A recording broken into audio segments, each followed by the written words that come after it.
Fulmer here. Today, and I think it's episode 12 on the wagon videos, we're going to get into some interior upholstery.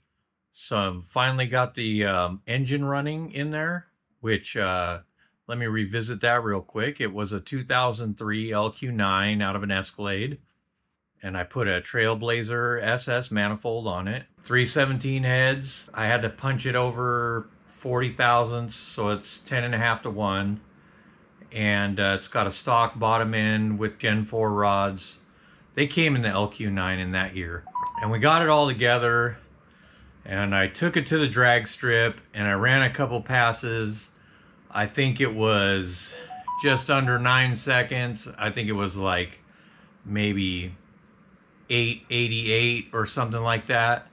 So that was with no torque converter, just stock torque converter, 4L80. I know everybody has turbos. I don't have one yet. And the truth is, even now in 2024, I was having trouble getting that rig to slow down. Even at 100 miles an hour, it weighs over 5,000 pounds now. And it has brakes on it that are at least disc brakes. They're four-wheel discs now that I've, since changed the rear end. That'll be much later in the video series. But it's a handful, and I haven't rebuilt the front end yet, so it goes plenty fast for me for right now until I can get around to it. I've already got some stuff for it. We're gonna put on a set of Corvette front brakes on this on both sides. No, only on one side. So anyway, that's where it's going. The video, I think I put an exhaust on it. I took off the little turbo, not turbo, what am I thinking? The candles, that shoot out the side. That was kind of fun. I thought, man, if this would be a great nitrous car with those headers, like this thing would be done. I could just, and it's got ring gap in it, so it's all ready for boost or nitrous. So quite honestly, a nitrous kit and put those other exhausts back on, and it's pretty well a great little nitrous car, I would think. And so I initially got it running. At the time, I was new to HP tuners, had to do a segment swap, didn't have a computer for the engine, so I had to come up with a computer. So I researched all kinds of computers, found a 1 meg. It has like what I would think is the best one, because it could run either type of throttle body, because it's got the drivers for one. It's also got, enough memory for running electronic throttle body, and flex fuel. I think it has enough memory for it, like that kind of stuff. So anyway, that's what it has. And I kind of learned how to do it. Initially, you'll see in the videos, I had 2 oxygen sensors on there, 2 wide bands. I switched it back down to 1. It's been in open loop since I built the car. It's still in open loop now. I got brand new oxygen sensors in there, but I've never turned on the closed loop for no reason. I almost turned it on during the last outing that I took it out on, but I don't know. I was just still trying to get the map tuned, and since I was driving 2,500 miles, I just spent time massaging the map and keeping an eye on things on the wideband. And yeah, that's what we got. So I hope you enjoy the series. I know sometimes it just seems like I'm just talking about, I'm just interested in all kinds of things, like the air density thing and trying to figure that out. And I tried to build my own. Then I was like, let me just get a commercial deal once I saw one was available. So I like having that. I think those passes down the drag strip were some of my very first ones. The one in the intro, it was like my first 1 or 2 passes I made in a friend's car. And then I made a couple in the wagon. Then I took Jana in the wagon. And yeah, she has a great time. She likes to ride in it. She likes it when we go full throttle. So that's about it. Let's get to the video. This is your power wire that also has the CAN bus, the green and white twisted wire, that twisted pair. Anyway, this wire is built like some brick shithouse stuff. Like, This was cheaper, so I bought it anyway, and I looked at it. I didn't know it when I bought it, but I was kind of hopeful that I was like, oh man, that's just power going to that CAN bus or OBD2 port, right? This one right here, you know, CAN bus and the OBD2. Anyway, all the ports are configured the same as far as power, from what I can tell on these two setups. I got this guy here, and I cut it off because this CAN bus system was cheaper anyway. I'd like to connect it to a Holly system at some point, but I'm just seeing how far I can go with the stock ECU and some of this stuff. Obviously, I'm not going to hook up CAN bus. I wish I knew how to translate that to serial and pull the channels in or some shit, but anyway, I don't know how to do that. So I'm just going to leave a long piece of wire coiled up, but it's really nice wire. It's like it's a shielded wire, and it looks like it's about a 6-conductor wire with like a metal shield and then also a foil shield around that. I mean, this shit is tough. Like you said, you don't do nothing half-ass. Well, this fucking wire ain't nothing short of full whole ass. Okay, so that's the steel braiding. I mean, that's got more braiding than the fuel lines I see most of the time. That stuff is tough. This must be some like military grade wiring. And what I'm really hopeful is that the rest of the wiring is something like that, because that'd be pretty bitchin'. I'm like, I ain't never seen a wire that tough, because it was kind of a pain in the ass to peel it all off and everything and separate it. But I don't know, it's worth the money. I didn't have much, so I mean, I think it saved me like almost $40 or something like that on the kit, because I bought the CAN bus one instead of the no OBD one. I mean, you got to change one setting in the DataMonster and then hack the wire, you know. Money's money. I just didn't want my OBD2 port covered up, because I realized as I pull out HP tuners to do some tuning, I'm like, oh, well, I kind of got something in the way already. And I thought about getting a splitter, but what's the point? It's just for power, and I always have to unplug this unless I want the gauge, if I want to pull the dash out of the car. So I'm just going to wire the power in like the rest of the gauges, and it'll be fine and ready to rock and roll. And it can come in and out. All I got to do is disconnect the B-bus.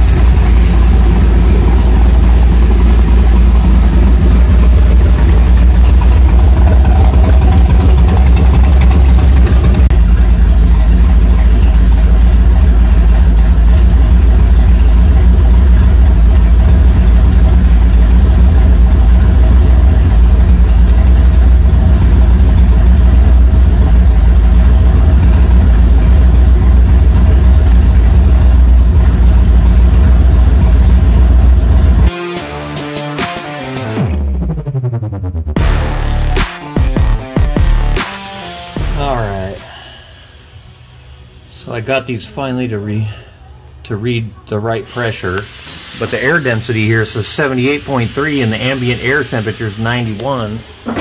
But I have a tool out here of my own, and it says it's 65 in here, and the actual density is 75.3. So I'm not sure how much air this thing has to pass. Maybe if I blow on it or something.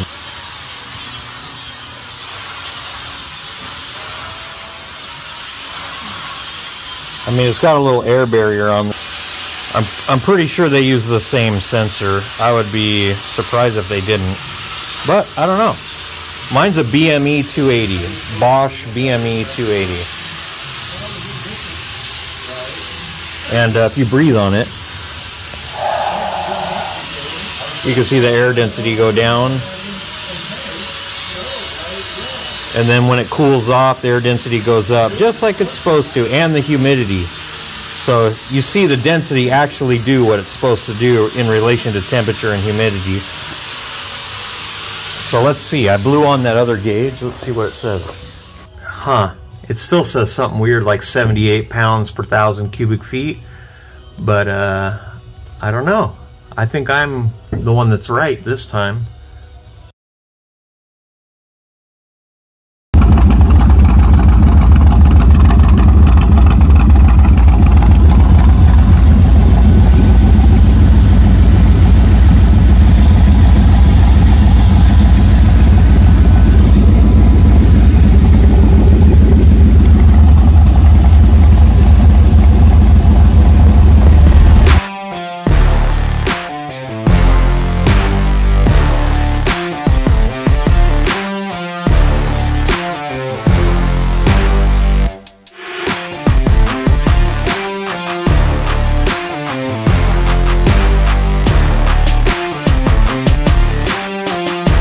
now we'll just have to get the cold start better.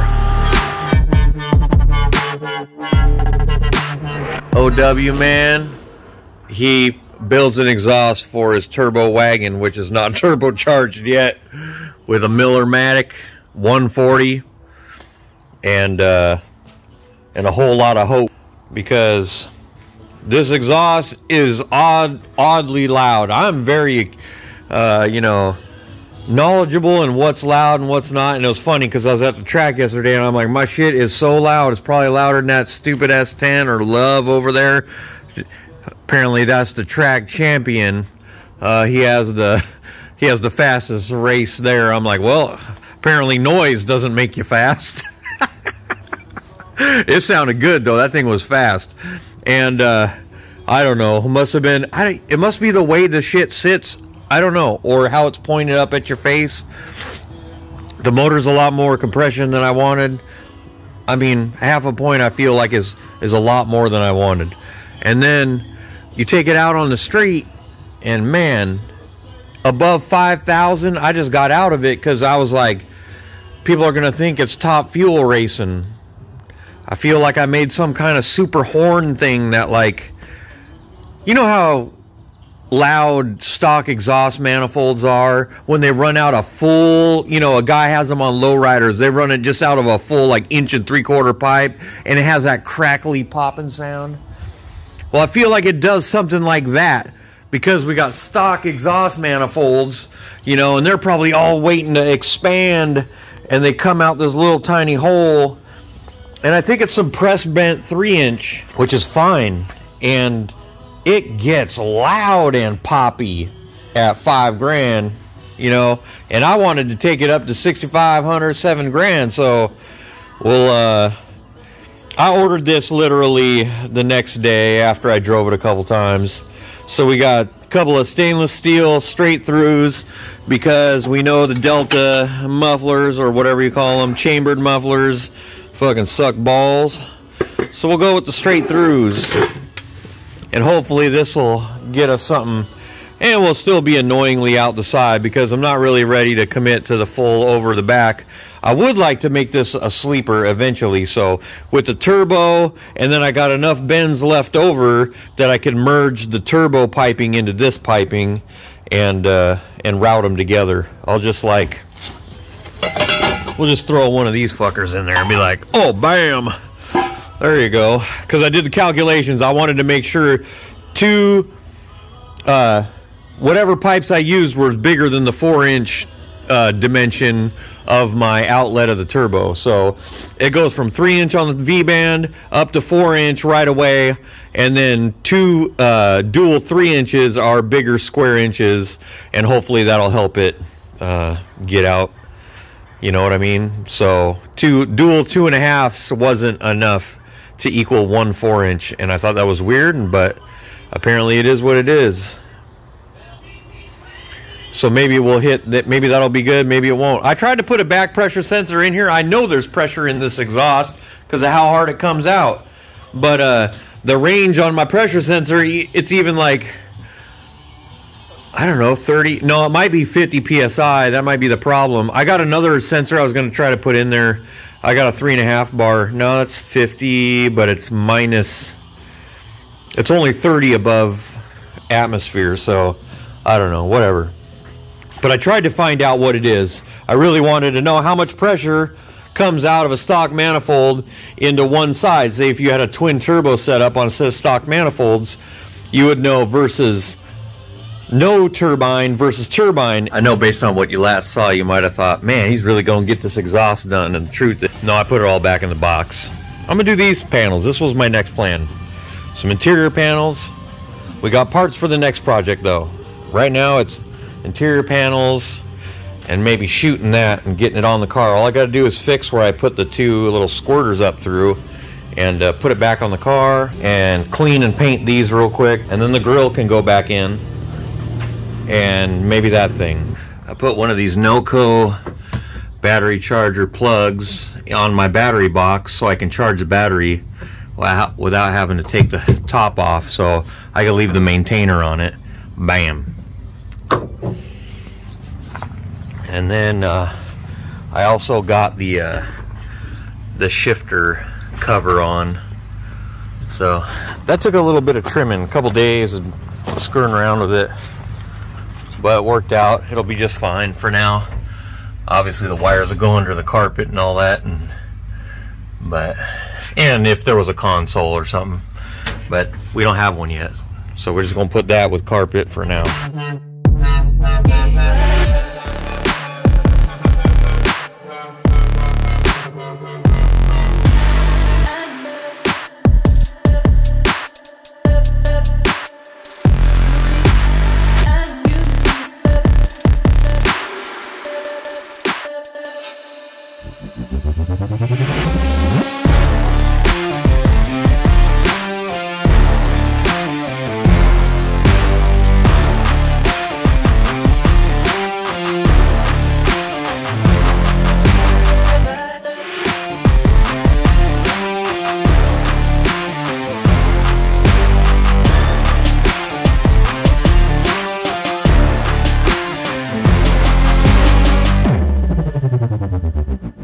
This is a nice Northwest car guy kind of day.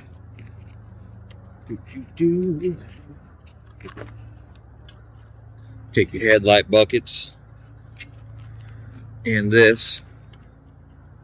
Sit outside and enjoy this. Look at this. Blue sky. Kidding me?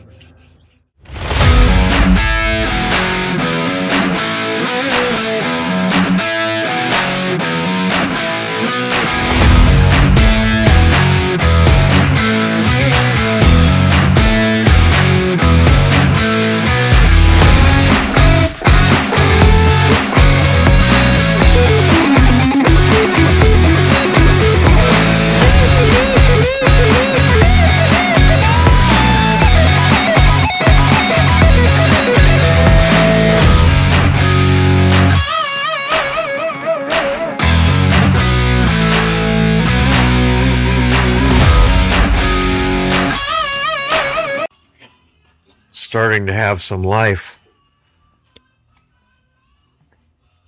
It's not just a pile of parts. There's just a couple things not left on it.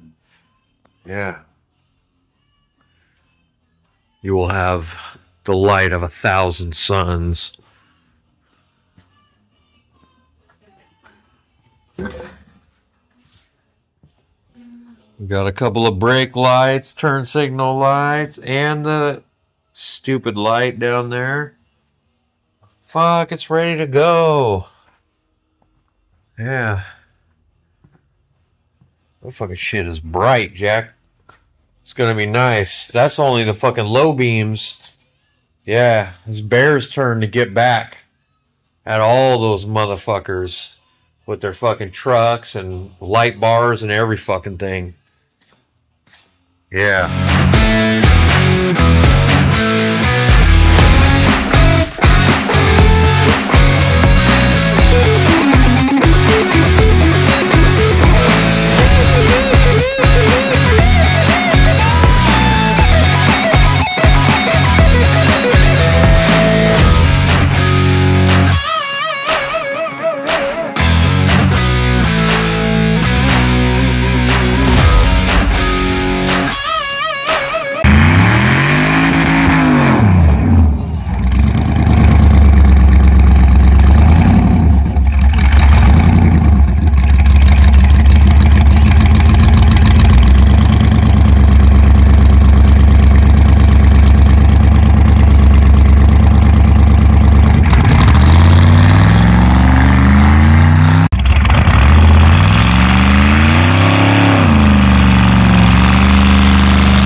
It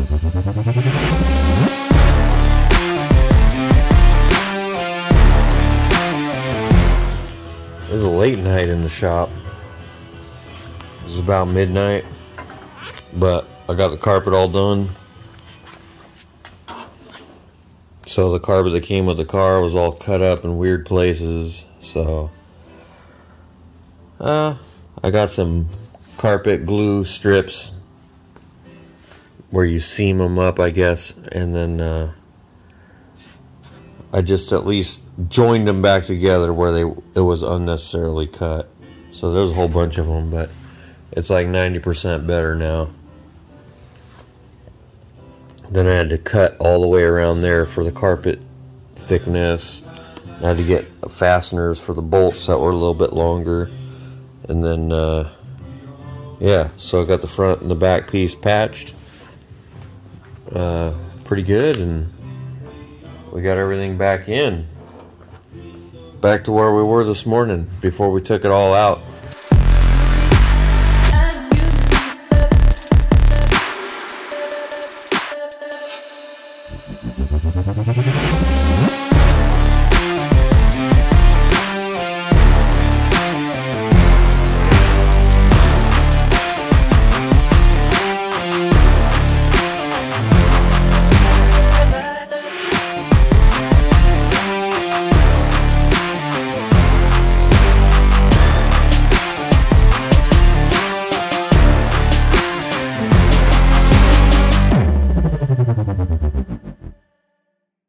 All right.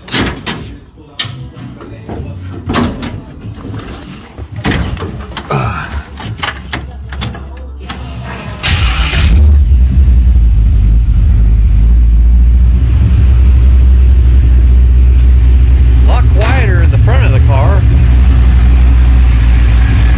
I relocated the air cleaner for now.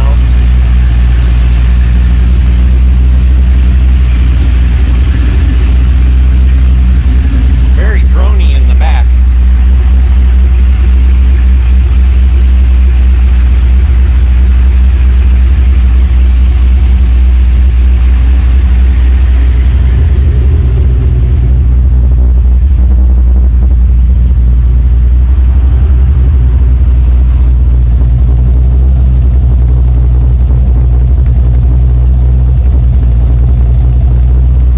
Very deep sound.